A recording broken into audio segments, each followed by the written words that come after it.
جی ناظرین و سامعین، کل سوال پوچھا گیا تھا کہ بالغ آدمی رکوع اور سجود والی نماز کے اندر قہقہ مار کر ہنسے یا ٹھٹھا مار کر ہنسے تو وضو نہ ٹوٹے۔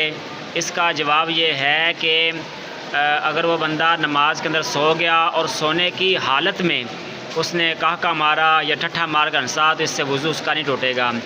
یہ جواب پھر دوبارہ سن لیں کہ اگر بالغ آدمی رکوع اور سجود والی نماز کے اندر وہ سو گیا اور نیند کی حالت کے اندر ٹھٹھا مار کر ہنسا تو اس سے اس کا وضو نہیں ٹوٹے گا۔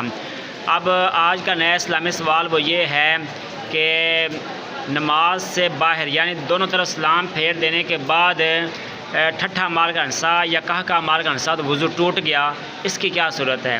دوبارہ پھر سوال سن لیں کہ رکوع اور سجود والی نماز کے اندر بالغ آدمی دونوں طرف سلام پھیر دینے کے بعد ٹھٹھا مار کر ہنسا یا قہقہ مار کر ہنسا تو اس کا وضو ٹوٹ گیا، اس کی کیا صورت ہے؟ حالانکہ سلام پھیر دینے کے بعد اگر کوئی بندہ ایسے ہنستا ہے تو وضو نہیں ٹوٹے گا، مطلب کہ سلام دونوں طرف پھیر دیا، اس کے بعد اگر بندہ ہنسے یا ٹھٹھا مارے یا قہقہ مارے تو اس کا وضو نہیں ٹوٹتا۔